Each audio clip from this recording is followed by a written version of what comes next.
entre la velocidad o la cantidad de revoluciones por minuto de la máquina, que está en relación siempre con la frecuencia de la red de alimentación y con la cantidad de polos de la máquina, de pares de polos de la máquina.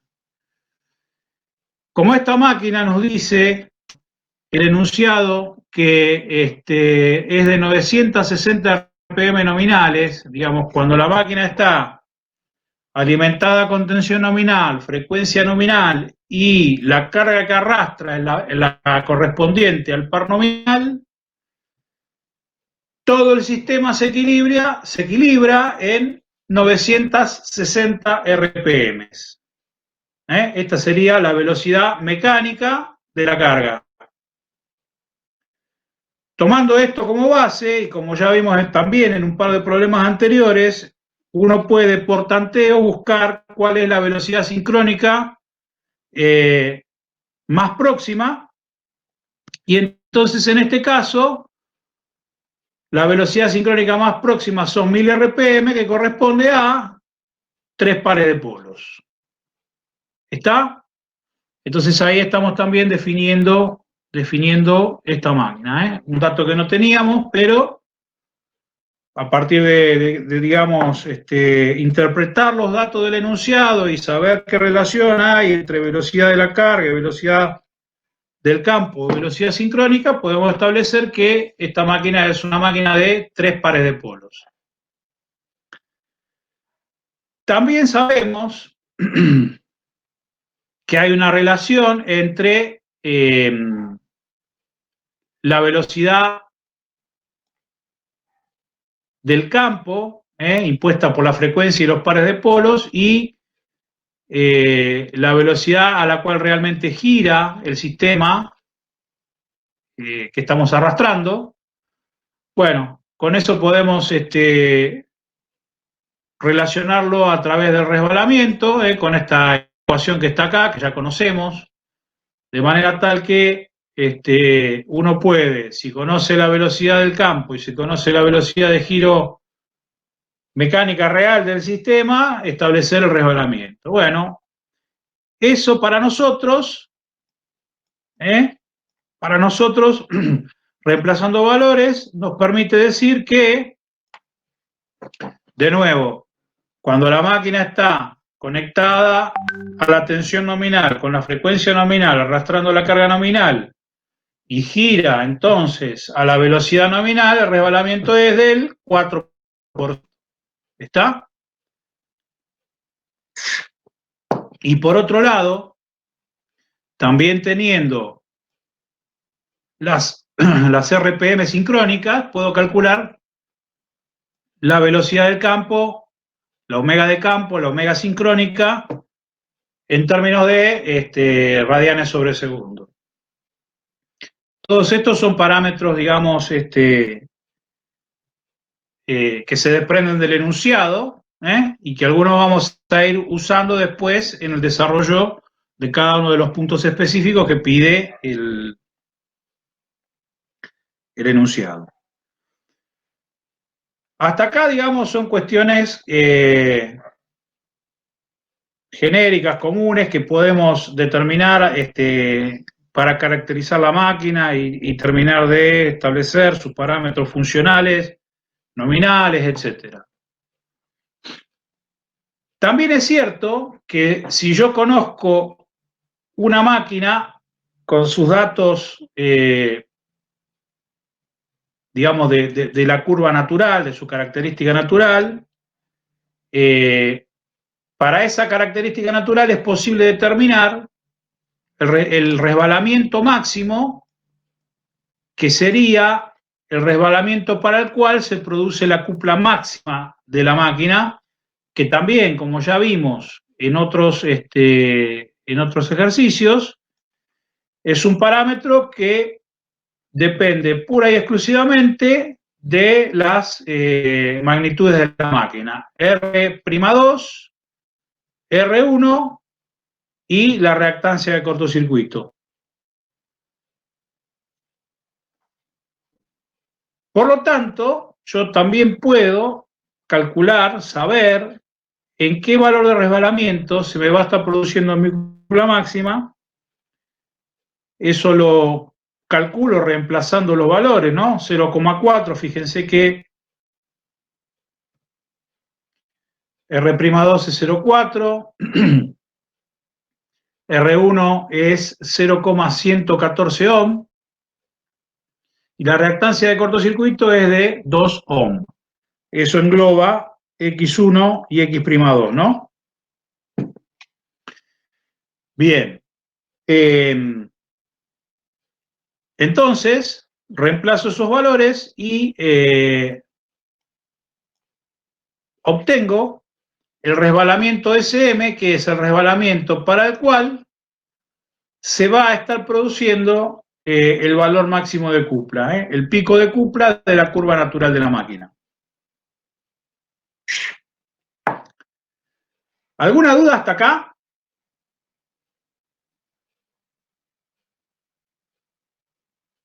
No, profe, hasta acá está claro.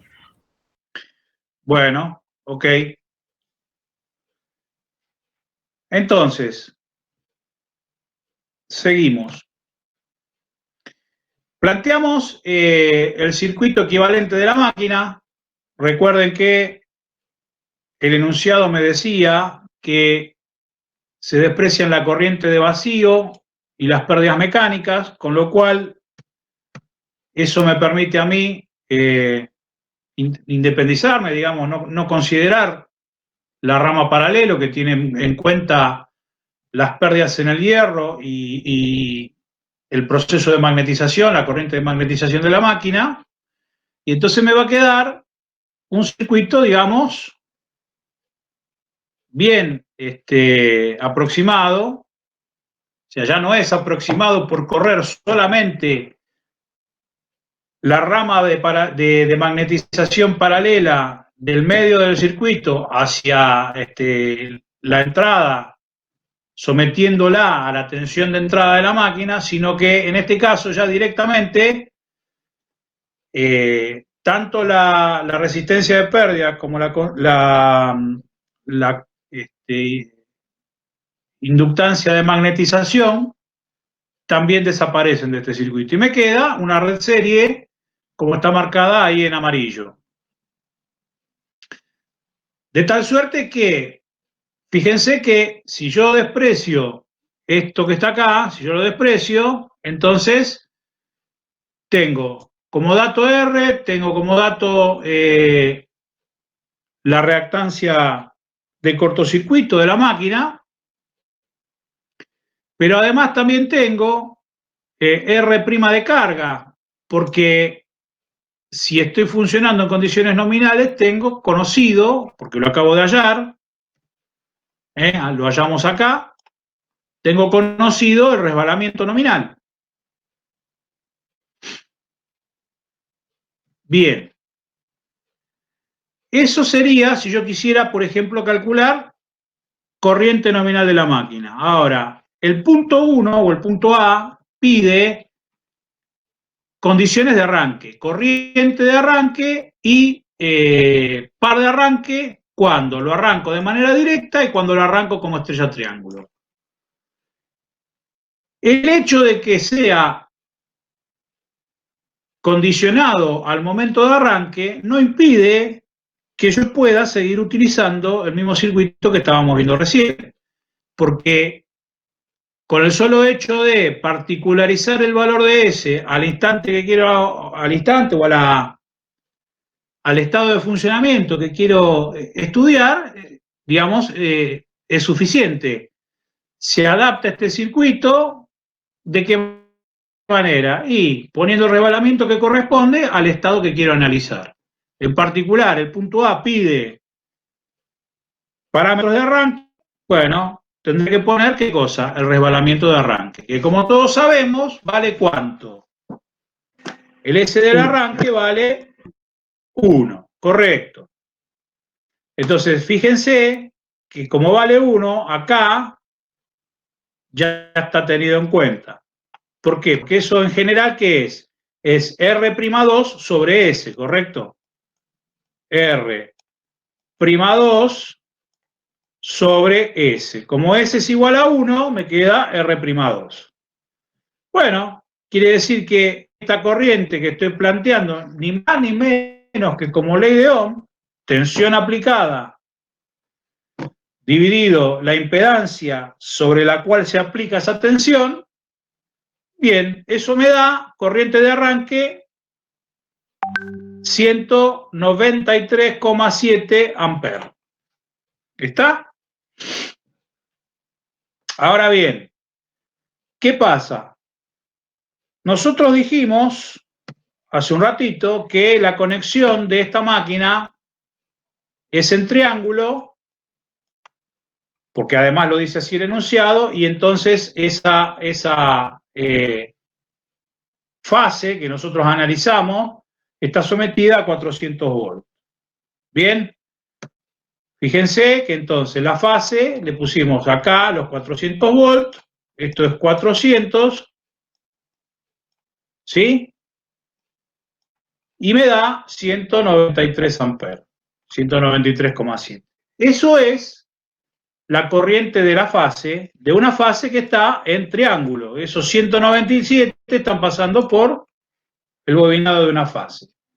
De manera que, si yo quiero saber la corriente que en estado de arranque la máquina absorbe de la línea, lo tengo que afectar por ¿qué cosa? Por la raíz de 3. Y entonces me da el valor ese que ustedes están viendo ahí. En el arranque absorbe de la línea raíz de 3 veces la corriente de fase, raíz de 3 y de fase. 335 amperes. 335,5. ¿Alguna duda acá? No, perfecto. Bueno, quiere decir que esto es la corriente absorbida de la red, la que circula por la línea y la que después tengo en cada, digamos, tramo de bobinado, en cada bobinado de fase. Fíjense que no hay ninguna condición de limitación, o sea, esto es arranque directo puro, no tengo ni puesto el autotransformador, no tengo puesto impedancias para bajar la tensión, digamos, esto es puro y neto si yo bajo la palanca y echo a andar el sistema. ¿Está? En esas condiciones, esa corriente es la que se absorbe para, digamos, vencer la inercia del sistema que está quieto, que corresponde entonces a un par de arranque para poder echar a andar el sistema y que empiece a haber cupla acelerante hasta que el sistema entre realmente en equilibrio. Entonces, esa corriente es la que va a producir la posibilidad de vencer la inercia a través de un par que se calcula como, y se calcula como siempre, potencia relacionado velocidad de campo. Bien, ¿eso qué es? 3 veces la potencia que maneja una fase, digamos, dividido la velocidad del campo. ¿Está? Entonces, por eso está el valor M1, que es la cantidad de fases. Después tenemos R por I cuadrado, eso es potencia. Y después esto que está acá abajo, como siempre, es velocidad de campo. Entonces, potencia sobre velocidad, potencia de una fase multiplicado por 3, potencia total. Bien, reemplazamos los valores, estamos en el arranque, S es igual a 1, R'2 era 0,4. ¿Se acuerdan de acá? 0,4. La corriente I'2 al cuadrado es la que acabamos de hallar. ¿Cuál de las dos? Y como yo estoy poniendo acá 3 veces lo que pasa en una fase, lo que tengo que poner acá, ¿qué es? La corriente de la fase, que es la misma que esta que está acá. ¿Está bien? Entonces, 3 veces corriente de fase al cuadrado multiplicado por una R, que es la R donde se disipa toda la carga en la R' sobre S, con S de arranque, que es S1, N1, que son las 1000 RPM sincrónicas, que determinamos inicialmente acá. Bueno, todo eso reemplazado me da un momento de arranque que es 430 Nm. ¿Está? Y como bien dice ahí, ese es el par de arranque si yo hago un arranque directo. ¿Qué quiere decir un arranque directo? La máquina conectada directamente a la red, bajo la palanca y que sea lo que Dios quiera. Ese que sea lo que Dios quiera son 335 amperes chupados, absorbidos de la línea y un par de arranque para mover toda la inercia y demás de 430 Nm. El mismo punto A también me pide, bueno, decime cuánto es el par y la corriente para el arranque, pero cuando yo utilizo, digamos, un arranque de los que estudiamos en el curso. Por ejemplo, el arranque estrella-triángulo.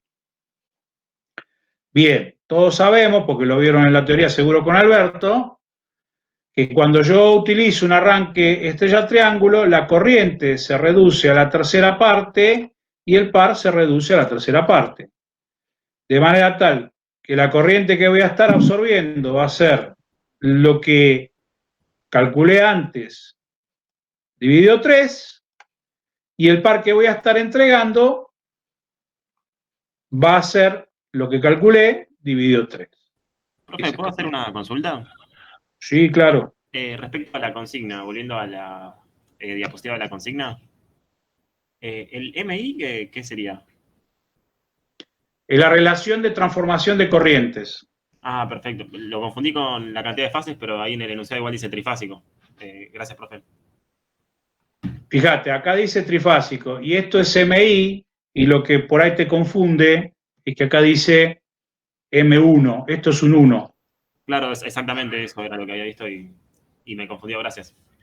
Este es M1 y el otro es MI. ¿Está? Relación de corrientes, MI.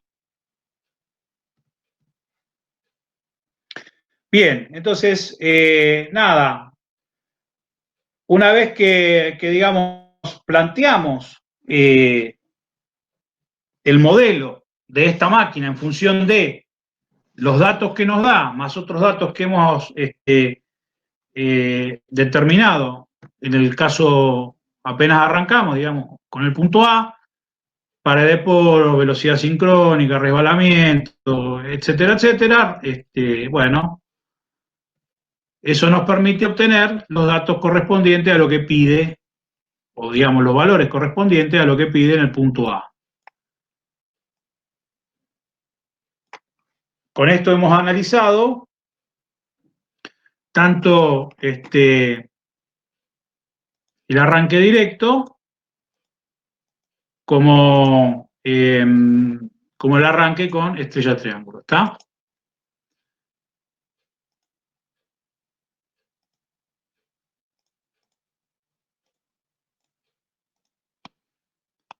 Bien, ¿alguna duda?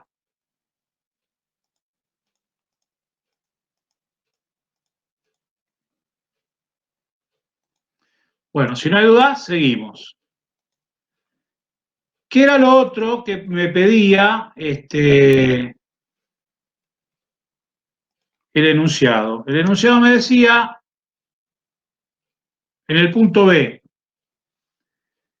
el par y la corriente en el arranque mediante autotrafo, sabiendo que entrega una tensión de línea de 248 volts, y lo mismo Para el cálculo de un arrancador, digamos, calcular lo mismo para un arranque con arrancador electrónico, que cuando está arrancando, cuando está en el proceso de arranque, entrega una tensión de 200 volts.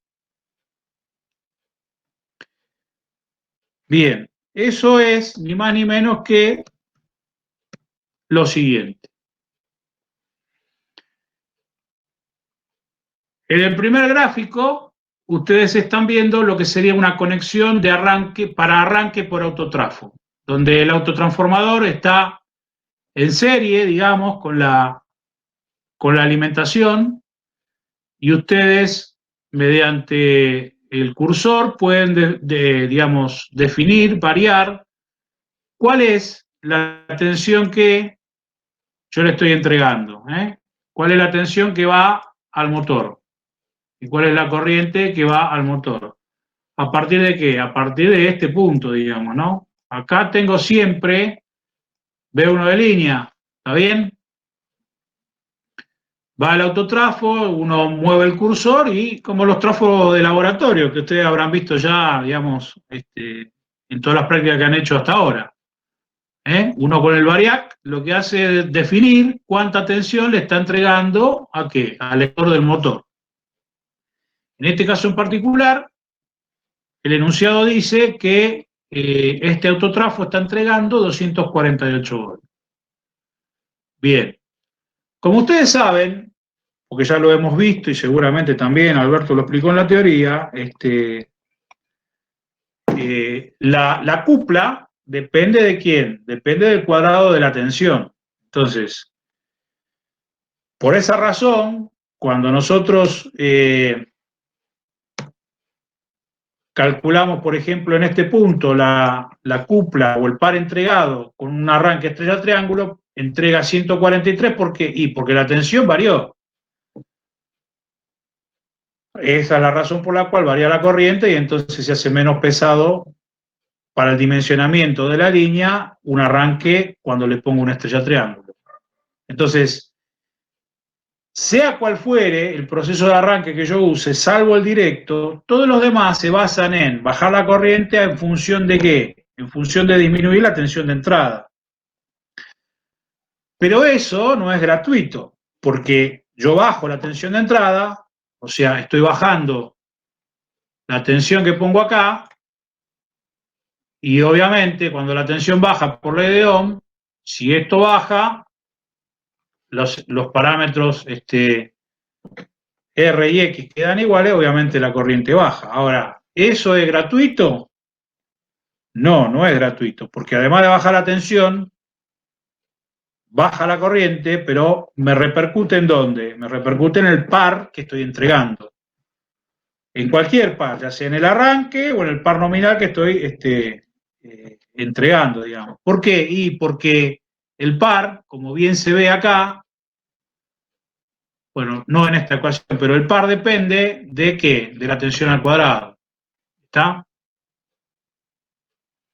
Entonces, lo que pasa es que hay un factor, digamos, una relación entre la tensión del motor y la tensión que entrega la red o que absorbe o que alimentaría al motor en el arranque directo, como fue lo que hicimos en el caso A. En particular, esta relación para los datos del problema es 248 sobre 400. Eso me da un X de 0,62. Es decir, la tensión a la cual voy a estar alimentando mi máquina con este autotrafo es un 62% de la tensión que le pongo a disposición a la máquina cuando la arranco directo. ¿Se entiende?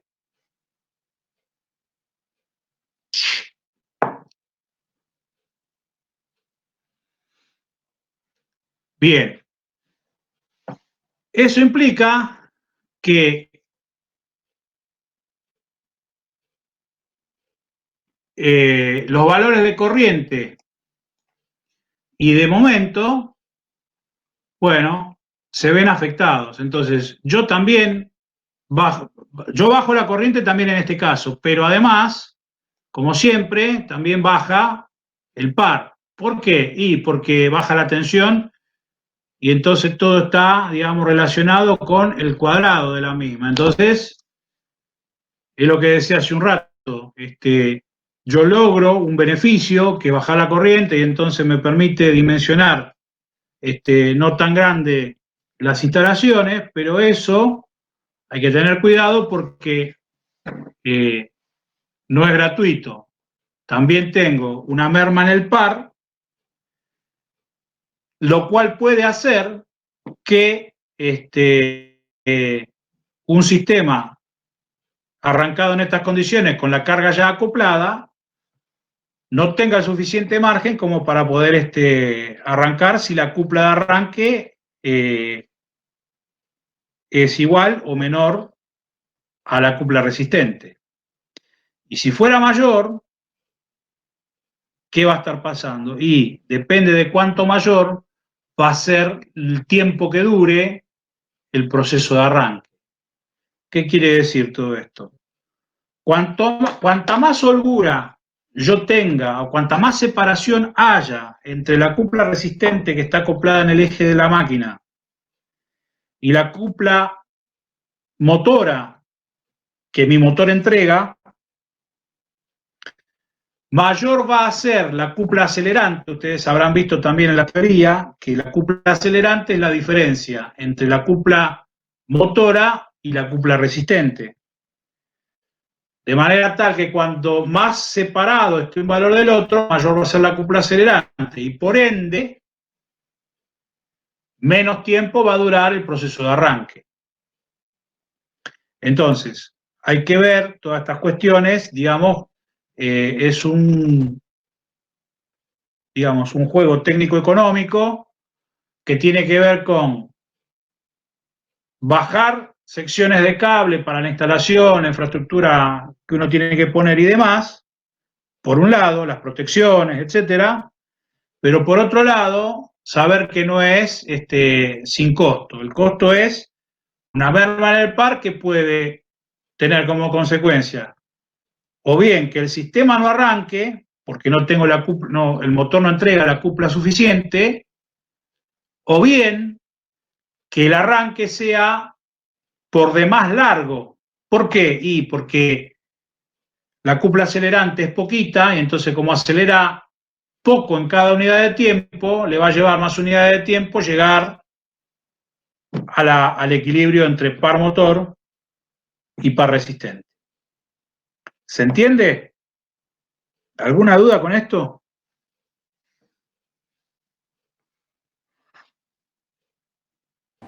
Sí, se entiende, profe.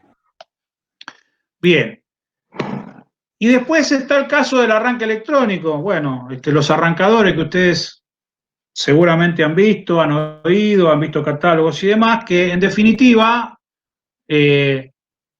para esto que estamos estudiando es más de lo mismo, en el sentido de que siempre se basa en reducir la tensión a la cual estoy alimentando el estator. Después habrá otras características como que, bueno, hay que regular el punto de disparo, etcétera, etcétera. O, por ejemplo, este tipo de configuraciones mete ruido en la línea y entonces habrá que poner un filtro dependiendo de si yo tengo algún tipo de limitación con la calidad de la energía en mi predio. Pero en definitiva lo que hay que saber es que cualquiera de estos métodos lo que hace es reducir la tensión de entrada. Reducir la tensión de entrada significa beneficios, menos corriente, pero por otro lado significa la posibilidad de que esté jugando muy al límite con lo que necesito para arrancar el sistema y que puede estar causando arranques largos o directamente no arrancar. Como les decía, no es ni más ni menos que la relación entre la tensión que entrega a la salida del dispositivo respecto de la tensión que tenía cuando yo arrancaba de manera directa. Bueno, en este caso da 0,5, el otro daba 0,62. Estos son números.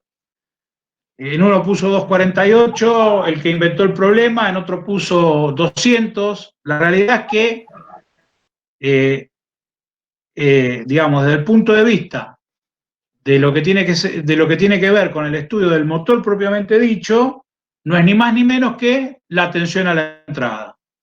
Después, si a mí me la da un equipo estrella triángulo, si a mí me la da un autotrafo, si a mí me la da un dispositivo electrónico, o bien, por algún otro método, yo consigo regular la tensión a la cual estoy sometiendo al estator de la máquina, eso va a terminar, en definitiva, en la tensión reducida, un cambio en la corriente, pero también un cambio en la cupla, cualquiera sea el caso. Y esto es lo que... ¿Perdón?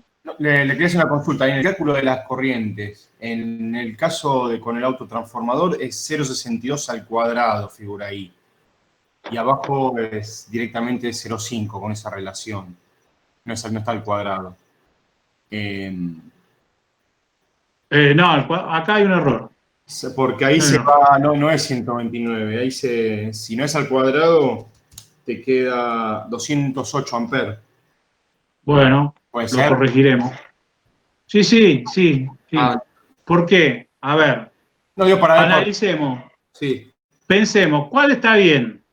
¿El de arriba o el de abajo? Sí, no, el que tiene la relación directa. Obvio. ¿Por qué? Porque yo estoy tocando este parámetro. No es ni más ni menos que la ley de Ohm. Tensión de entrada dividido en la impedancia. Si yo varía la tensión por el método que fuera, y en vez de tener acá 400 volts, tengo 240, 200, definitiva, esto está mal. Lo corregiremos. Esto no está. Esto debe ser 1. ¿Está bien? Entonces, acá 208. No, está bien, más que nada para ver bien, como comparar. A ver, está bien. La comparación para ver. que hay que hacer siempre es lo que te mostré acá. Sí. En definitiva, cualquiera sea el método por el cual yo alimento, la corriente va a ser esta. ¿Está? Entonces, esta corriente, fíjate que estamos hablando de la IA que va al motor en este caso, o de la IA que va al motor en este caso, siempre es, digamos, a la salida del dispositivo, es acá, o es acá, no es la corriente que toma de la línea, porque habrá que ver cómo esto juega para atrás, digamos, yo no sé qué relación tiene ese autotransformador y no sé, porque no tengo más datos, cómo esto, digamos, refleja a la entrada, ¿se entiende? Pero específicamente, yendo a tu pregunta, esto es 1.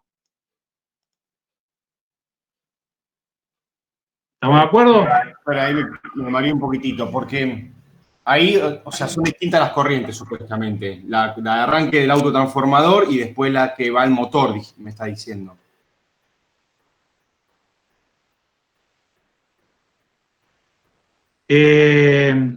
A ver, Porque, o sea, yo veo que acá dice la I de arranque. Sí, a ver. Esto hay que corregirlo, porque hay un error. Mientras en uno Ese es el eléctrico. lo tenemos al cuadrado y en el otro no, está bien, estamos hablando acá, esta es la corriente acá a la entrada, y esta es la corriente acá a la entrada. Bueno, lo reviso y lo corregimos. Pero digamos, de nuevo, más allá de eso, lo que hay que tener presente es que en cualquiera de estos métodos lo que se busca es reducir en función de la tensión de entrada en el estator de la máquina, ¿correcto? Correcto.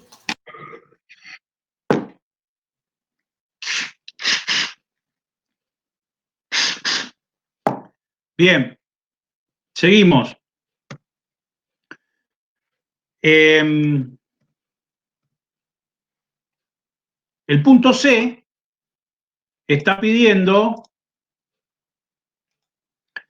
el par nominal o el par asignado. Bueno, de nuevo, esto es el par nominal de la máquina. Con todos los datos que hemos venido trabajando hasta ahora, el par es siempre potencia dividido la omega sincrónica. ¿Está bien? Entonces, fíjense que tenemos de nuevo la cantidad de fases 3 veces lo que pasa en una fase. Y en este caso la corriente viene dada como corriente al cuadrado con esta expresión.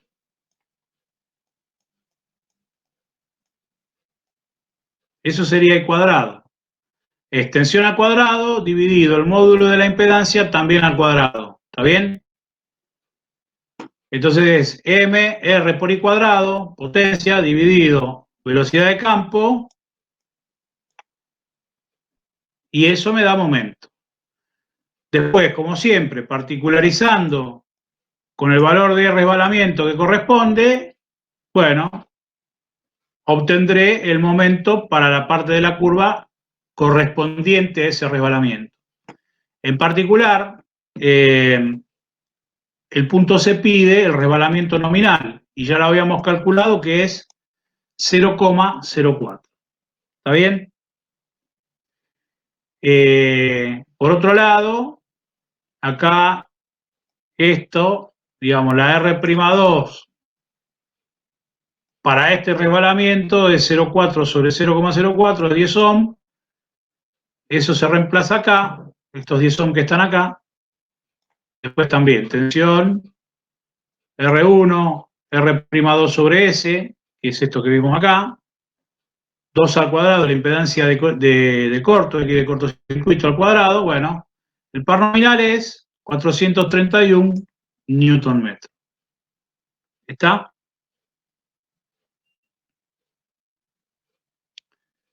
Bien.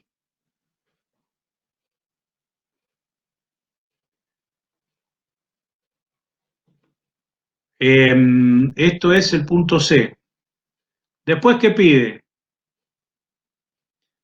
Tenemos hecho el A, tenemos hecho el B, tenemos hecho el C.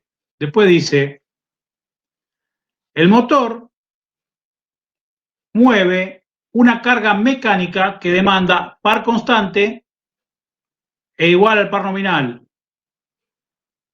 Y se desea que ese arrastre, el arrastre de esa carga, se haga a 920 RPM. Entonces, acá yo tengo que hacer algo. ¿Por qué? Y porque me dicen que la máquina, cuando todo está en condiciones nominales, la tensión, la corriente, la tensión, la frecuencia, y el par resistente solicitado al motor es el nominal, todo eso entra en equilibrio cuando mecánicamente está girando a 960 RPM. ¿Ok? Pero por alguna razón, supongamos que yo necesito que el sistema arrastre un par como el nominal a una velocidad distinta, a una velocidad que es 920 RPM. Entonces, con la curva natural, yo no puedo hacer eso, porque la curva natural, para esa demanda, se equilibra en 960 RPM. Entonces, ¿qué hay que hacer? Hay que buscar alguna manera para llevar el sistema que arrastre un par nominal, pero con esa velocidad de 920. Entonces, esto ya es digamos, un cuadro en el cual yo tengo que regular la velocidad. Y esto lo puedo conseguir de dos maneras.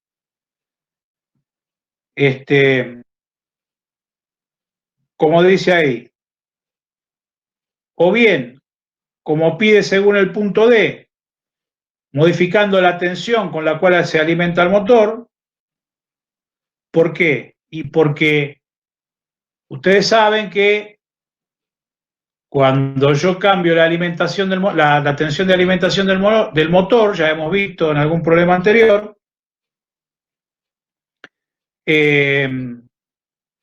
bueno, la curva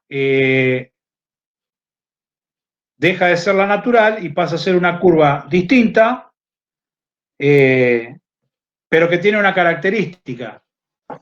Y esa característica es que el punto correspondiente a la cupla máxima para el resbalamiento no cambia.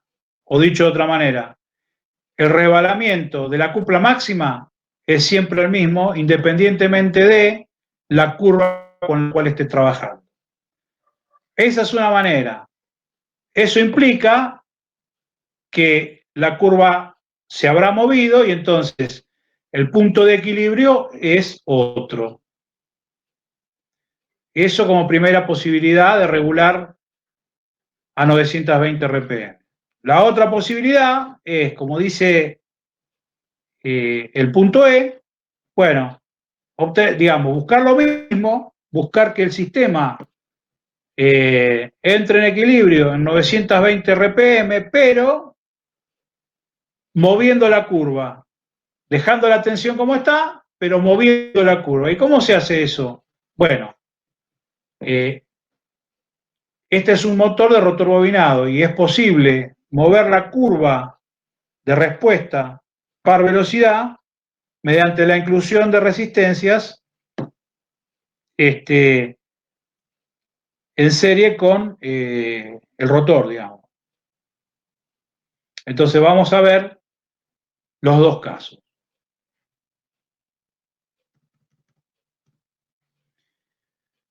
Bien, entonces vamos con el caso en el cual trabajo con la tensión para mover la curva. Como ustedes ven acá, digamos, lo que yo acabo de explicar recién, se ve claramente en esta curva, digamos, la curva azulcita, la que dice V1 nominal, es la que llamamos la curva, digamos, básica de la máquina, la curva natural de la máquina. La curva nominal de la máquina, es decir, cuando yo tengo todas las variables como nominales, tensión, frecuencia, par resistente, el punto de equilibrio es el punto Q. Y entonces, el sistema se acomoda en una velocidad que es la NQ. Cuando uno toca la tensión, lo que está pasando es que el par, como bien vimos, depende del cuadrado. Entonces, cada valor de la curva natural se va a ver afectado por el cuadrado de la tensión. Y entonces, para un determinado valor de tensión, puede resultar que la curva par velocidad o par resbalamiento sea una curva como esta roja que está acá.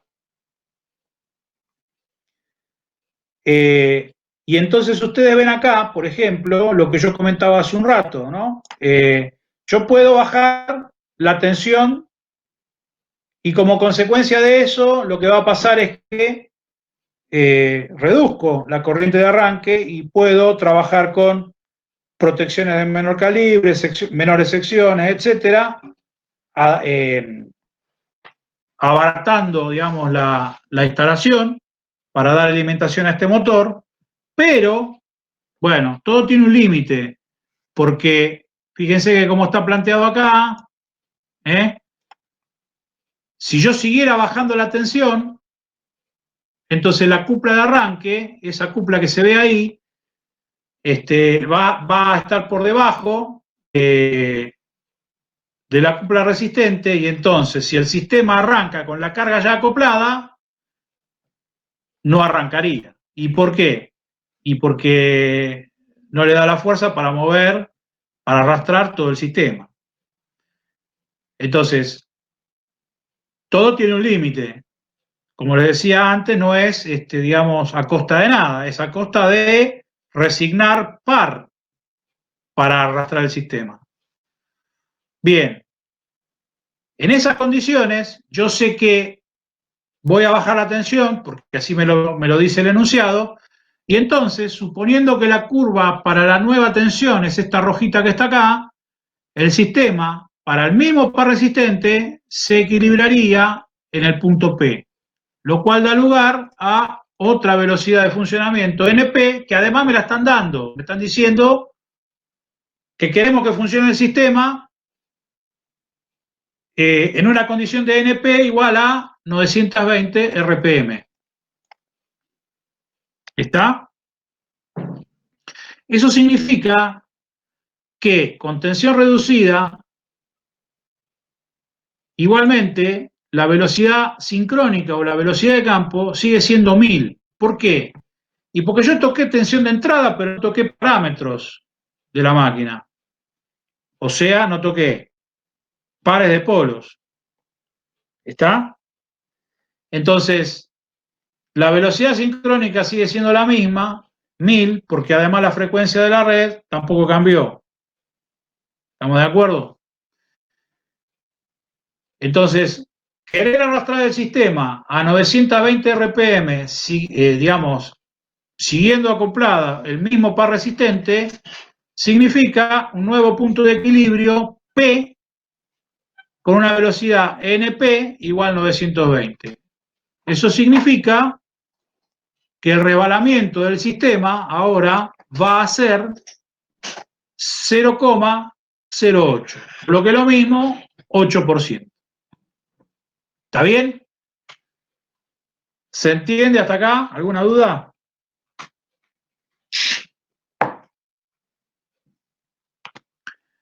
Bien. Ahora, el hecho de variar la tensión, como dije hace un rato, no varía ni R1, ni X de cortocircuito, ni R'2, pero sí afecta, digamos, el valor que interviene en los cálculos, que es R'2 sobre S, donde S ahora, en este nuevo estado, es 8%. ¿Está? Bueno, ahí yo les digo, si se cambia la tensión de alimentación, los pares varían proporcionalmente al cuadrado de las tensiones. Sin embargo, lo que siempre decimos es que el punto correspondiente al rebalamiento máximo no cambia. Uno puede jugar con la curva en este sentido, digamos, pero lo que sí queda invariante es el SM, que nosotros ya calculamos en la primera filmina, como dice alguien que conozco. El valor que está acá. El rebalamiento máximo siempre va a ser 0,2. ¿Ok?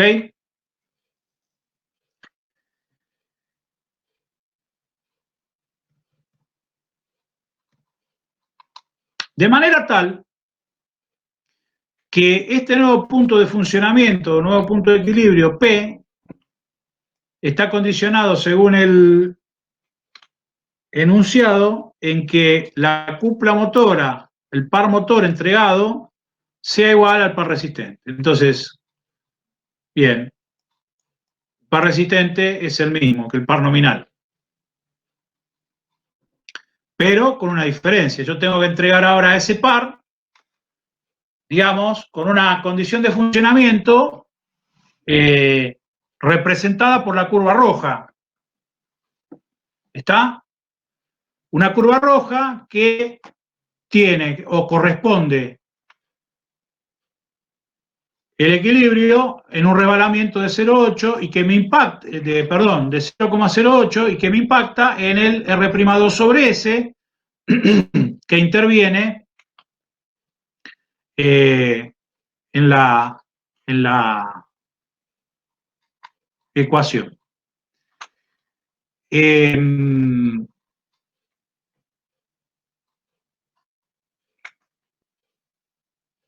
Bien. Entonces, reemplazamos los valores. Fíjense que la omega de campo en radianes sobre segundo sigue siendo la misma, el mismo valor de R1. Esto es R'2 sobre S. Y esto es la X de cortocircuito al cuadrado. Entonces, de acá, yo puedo obtener qué tensión hay que poner a disposición en el estator para que el motor, sin agregados en el rotor, entregue 431.2 Nm a 920 RPM. Bueno, despejo esa tensión de ahí y el valor de la tensión, si las cuentas están bien, es 301.3 volts. De nuevo, fíjense que tocando la tensión, yo lo afecto la característica mecánica de manera proporcional al valor de la tensión. Si la tensión aumenta un tanto por ciento, ese tanto por ciento afecta con el cuadrado de la tensión al momento. O si disminuye, lo mismo. Depende, es proporcional al cuadrado de la tensión. Sería K por B cuadrado. ¿Estamos de acuerdo?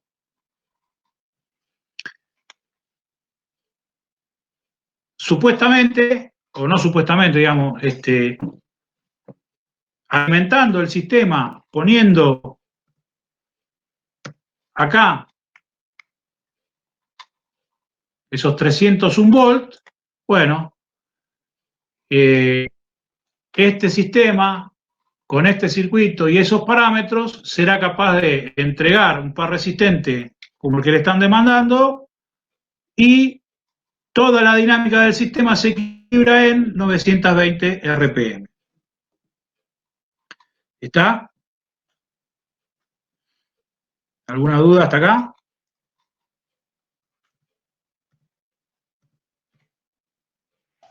No, perfecto.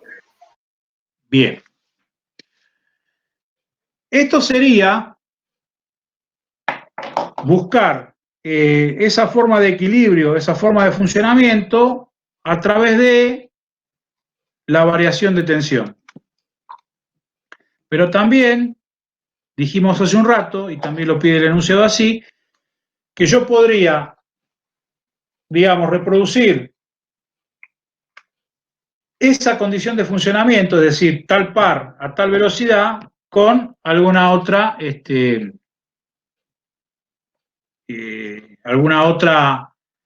algún otro método. Por ejemplo, introduciendo en una máquina de rotor bobinado, introduciendo resistencias adicionales, de manera tal que ahí sí lo que va a estar pasando es que yo voy a estar tocando ¿qué cosa? Y voy a estar tocando el circuito equivalente, porque cuando yo pongo resistencias adicionales lo que estoy trabajando es sobre el valor, digamos, ¿no? Sobre RCC, o lo que es lo mismo, R'2 sobre S. Ya no va a ser R'2 pelado propio de la máquina, sino que lo que está viendo el circuito del rotor es otra resistencia. ¿Estamos de acuerdo? De manera tal que para calcular el punto E, lo que nosotros tenemos es una situación como esta. El estator alimentado con la tensión de los 400 volts que vimos según enunciado y según el análisis que hicimos, las tensiones que tenía que tener la línea, etcétera, lo que vimos en el primer slide. Y ahora, en el rotor, lo que está pasando es que en lugar de tenerlo cortocircuitado, como normalmente llamamos el caso de la curva natural, ahora le estoy agregando resistencias en el rotor, le estoy agregando Rx. Esta es la Rx que yo tengo que averiguar qué valor tiene por fase para poder reproducir esa condición de funcionamiento que pide el problema. Par nominal a 920 RPM. Entonces, ¿qué pasa? Si se añaden resistencias rotóricas RX en serie con el rotor, el par máximo no varía. Pero lo que sí varía es el punto donde se produce ese par máximo. ¿Producto de qué? Y producto de que ahora todo lo que está viendo el rotor es la R'2 propia más lo que estoy agregando desde afuera. Dividido, como siempre, la raíz cuadrada de R1 cuadrado más X de corto al cuadrado. Entonces, fíjense que eso que acabo de decir está, digamos, mostrado en este gráfico, donde la curva natural tenía un SM, que es el que hallamos en el primer momento, y después, dependiendo del valor de resistencia que yo tenga agregada en el circuito rotórico, bueno, la curva es como que se me va desplazando hacia allá. Siempre con el mismo valor de cupla máxima, pero con distinto valor de abscisa. La cupla máxima se produce siempre con el mismo valor, pero a diferentes valores de resbalamiento. ¿Estamos de acuerdo? ¿Qué quiere decir eso? Por ejemplo, que la velocidad corresponde al punto A cuando el rotor gira, cuando la máquina gira con el rotor en cortocircuito, es una R adicional igual a 0, o lo que llamamos la característica natural o propia de la máquina. Después, el motor gira a una velocidad cuando el punto de equilibrio es el B, ya es otra curva par velocidad, producto de haber agregado ¿qué cosa? Una RXB, una RXB introducida en el circuito del rotor acá, y lo mismo con otra resistencia, RXC, es decir, en la medida en que yo voy variando el cursor del reóstato, estoy introduciendo diferentes valores de resistencia en el circuito rotórico. Eso hace que para cada valor, RA, RB, RC, los puntos de equilibrio, es decir, donde machea la cupla resistente con la cupla motora, cambian. Y entonces el equilibrio en un caso estará dado en A, en otro caso en B, en otro caso en C, con diferentes resbalamientos y por ende diferentes RPMs. Entonces, ¿qué es lo que vamos a hacer acá? Y vamos a encontrar cuál es el valor de R que debemos insertar en el circuito rotórico para que la curva se desplace de una manera tal que, digamos, entre en equilibrio en B o en C, que son puntos correspondientes a 920 RPM. ¿Se entiende? ¿Alguna duda hasta acá?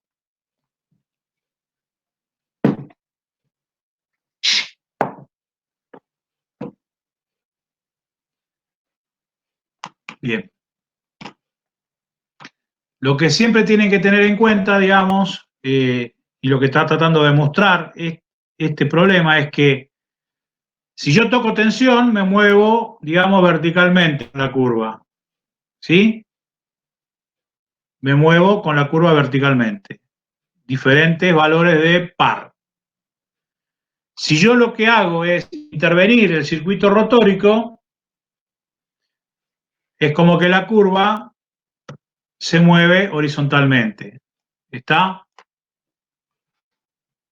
En un caso, tengo, digamos, la característica con un valor de resbalamiento máximo clavado en un determinado número, o bien, como en este caso, si yo intervengo el rotor, lo que estoy haciendo es tener siempre la misma cupla máxima, pero produciéndose a diferentes valores de velocidad, o lo que es lo mismo, a diferentes valores de resbalamiento.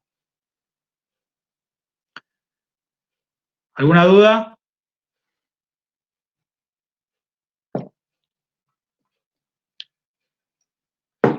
Bien.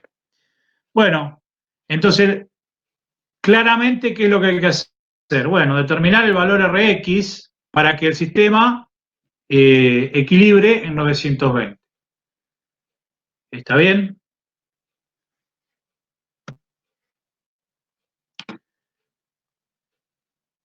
En esas condiciones, fíjense que el circuito rotórico va a tener una resistencia total dada por la R2 propia más la Rx que está adicionándose por fase, en cada fase, digamos. Cambia el valor de resistencia rotórica.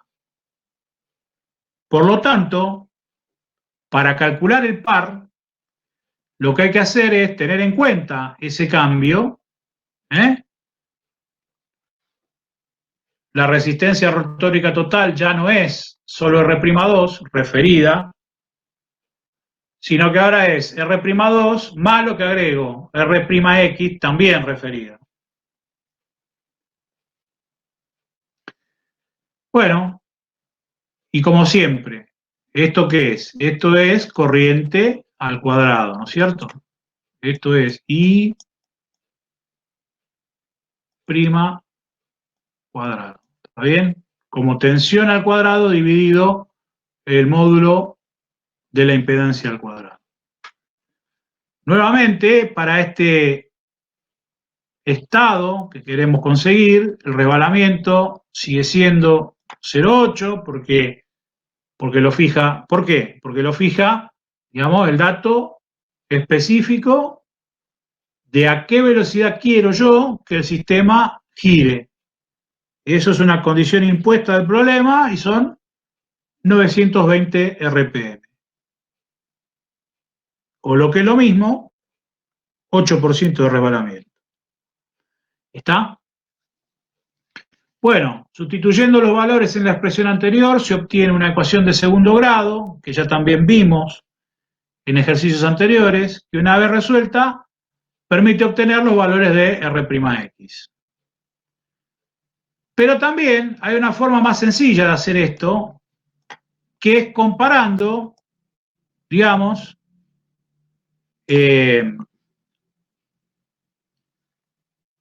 la nueva condición rotórica con la condición natural rotórica.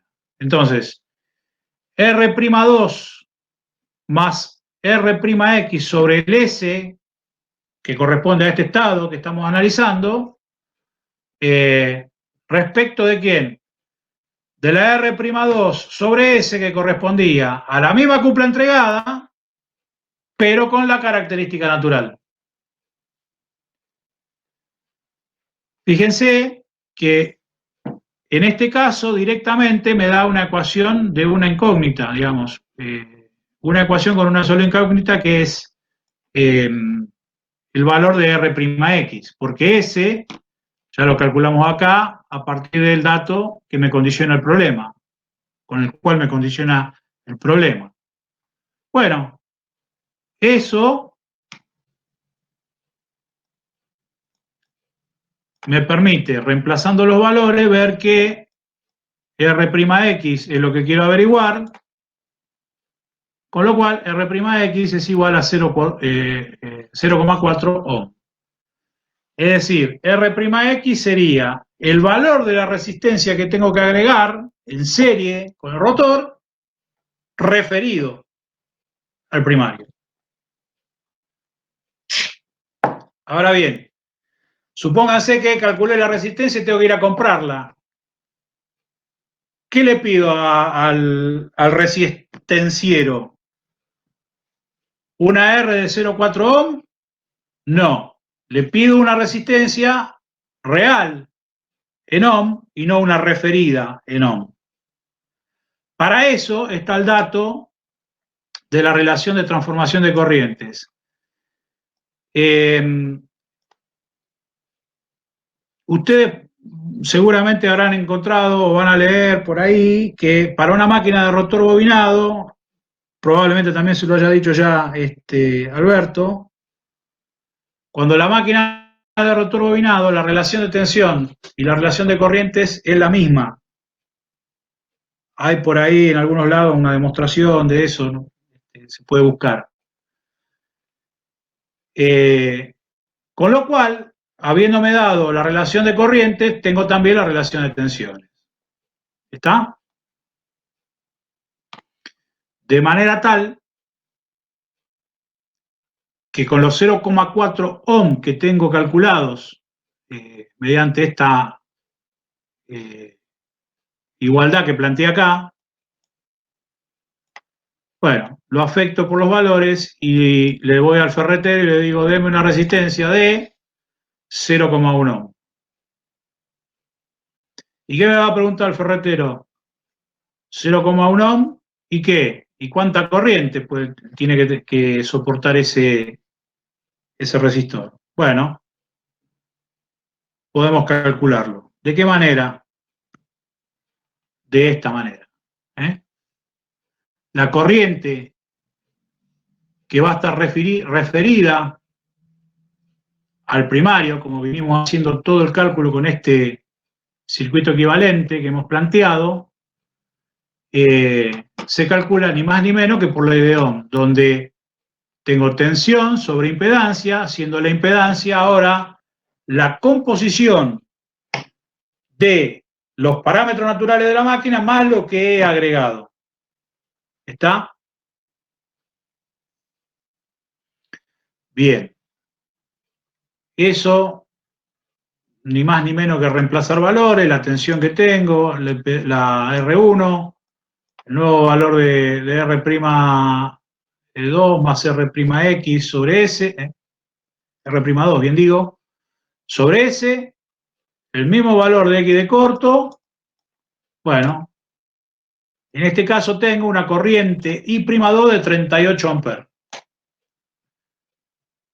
Y para contestarle al ferretero de qué corriente, bueno, no le puedo decir I'2 es 38.8. No, la resistencia esta que acabamos de hallar, que era de 0,1, tiene que poder manejar una corriente de 77,6 amperes.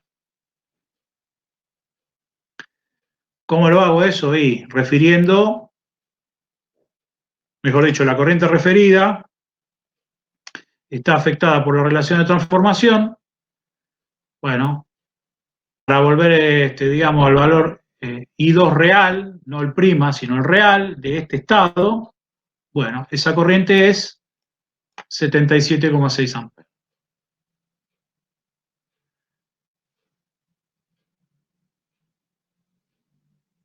En el rotor, como ustedes pueden ver acá, la conexión del rotor es en estrella, ¿sí? De manera tal que la corriente rotórica de línea es igual a la corriente rotórica de fase, o sea que la corriente rotórica de línea va a ser, digamos, 77,6 amperes. Esto es un poco, digamos, tirado de los pelos. ¿En qué sentido? Acá yo no tengo una línea a la cual voy a ir a absorber la corriente, porque esto está en el circuito secundario de mi máquina, pero la corriente que atraviesa el bobinado y la corriente que atraviesa la resistencia, digamos, no es otra que la misma. ¿Por qué? Y porque está en serie uno con otro y además está todo conectado en estrella. Ahora bien, yo tengo, por un lado, mi bobinado, acá tengo el anillo rozante y acá tengo la RX. ¿Sí? Y en la otra fase tengo lo mismo. Y ahora me piden qué tensión tengo acá, digamos, que es lo mismo, visto desde el lado del rotor o desde el lado de la resistencia. Me están pidiendo qué tensión tengo entre los anillos, algo así dice el enunciado. A ver, vamos a leerlo bien. Dice, ¿cuál es el valor de la resistencia que hay que agregar, que hay que conectar en serie con cada fase del rotor? Eso ya lo vimos. encontramos la R'X y la Rx. ¿Cuál es la tensión entre dos anillos del colector de la máquina? Y también calcular cuánta energía, a qué potencia se disipa en la resistencia y la correspondiente frecuencia de tensiones y de corrientes en el rotor. Bien. La resistencia ya la hallamos. Era el valor de 0.1 que vimos acá. La corriente ya la hallamos. Sabemos que no hay diferencia entre lo que circula, digamos, por la fase propiamente dicha, por el devanado rotórico propio de la máquina, es la misma que lo que va a circular por la resistencia que tiene conectada en serie. No hay ningún tipo de afectación por raíz de 3 ni nada. Y la tensión en bornes de esa resistencia va a ser el producto de su valor ómico, resistencia, multiplicado por la corriente. Eso es 7,76 volts. ¿Está?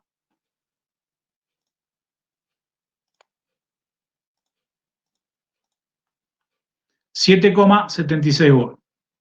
I por R, ley de Ohm, pura y dura.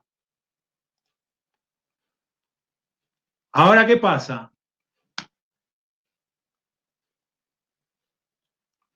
Como esto está conectado,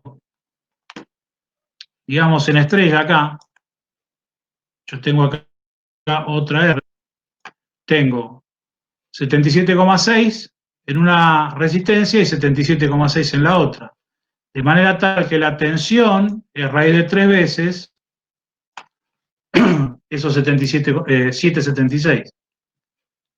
O sea, que la tensión entre anillos colectores es de 13,4 volts. ¿Alguna duda con esto? Una consulta, Marcelo. Sí. Si por algún motivo, que no se me ocurre ahora cuál puede ser, yo conectaba las resistencias en triángulo, ¿tendría que hacer la conversión de ese triángulo a su equivalente en estrella para las cuentas? Supongamos que y sí, porque supongamos que lo conectaste en triángulo no tendría mucho sentido, pero lo que vos tenés que analizar es, en función de cómo están presentadas todas las ecuaciones y demás, qué valor es el que qué valor me queda en serie con R'2. Entonces, si vos tuvieses un triángulo de resistencia, tenés que calcular por la transformación de Kennedy la resistencia, digamos, equivalente o concordante, que hace que se sume con la resistencia rotórica.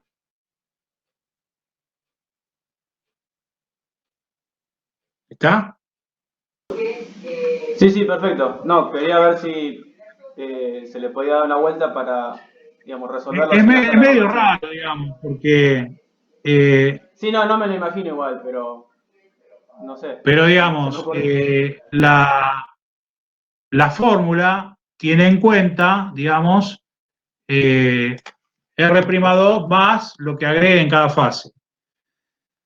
Supongamos que lo conectaste de esa manera, lo que va a terminar pasando es que el funcionamiento equivalente va a ser el de la R'2 más su Kennedy equivalente, por llamarlo de alguna manera, de esa R.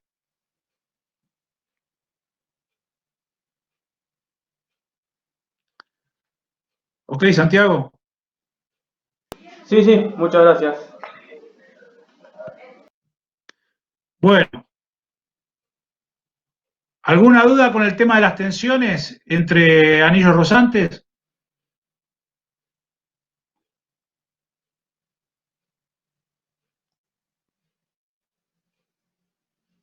Bien.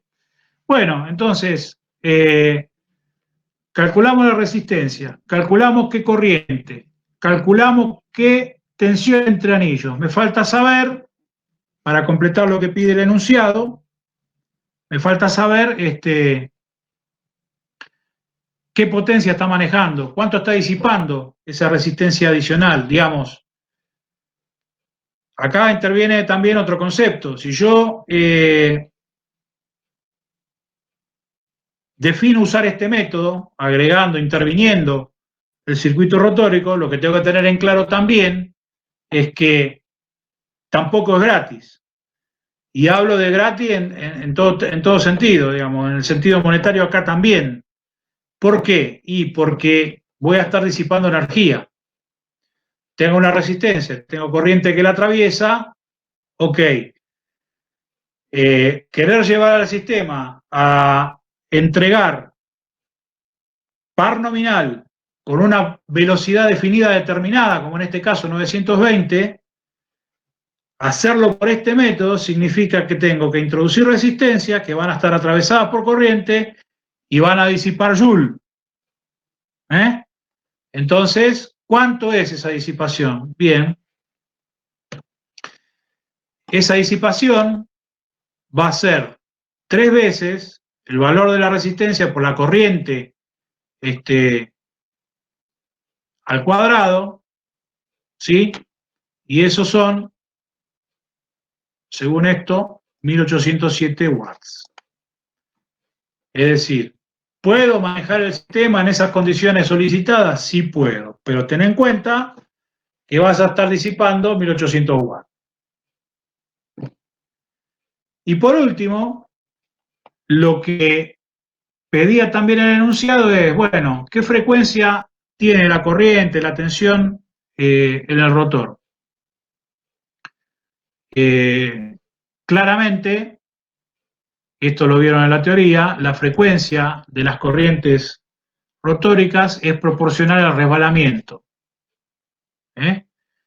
Y también es proporcional a la frecuencia de la red de alimentación. De manera tal que si, por ejemplo, yo tengo una frecuencia de 50 Hz, bueno, el resbalamiento por 50 Hz me da 4 Hz. Las corrientes y tensiones de las cuales venimos hablando van a ser tensiones alternas de 4 Hz, 4 ciclos por segundo. Y entonces, ¿cuál es la conclusión? Para que el motor gire a 920 RPM proporcionando par nominal, hay que añadir en serie con cada fase del rotor una resistencia RX 0,1. En esta situación, la tensión eficaz entre dos anillos del colector tiene un valor 13.4 volt y una frecuencia F2 de 4 Hz.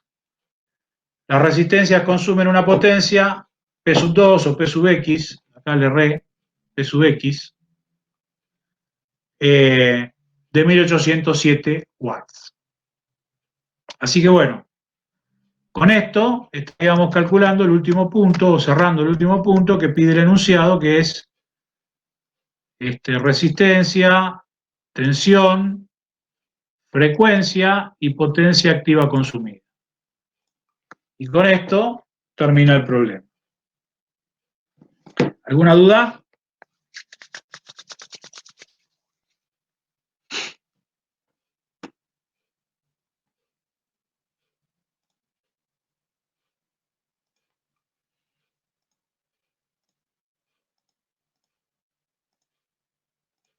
Bueno, si no hay más dudas, nos vemos la semana que viene. Cuídense, traten de salir poco, no tienten a las circunstancias. Y bueno, nos vemos la próxima.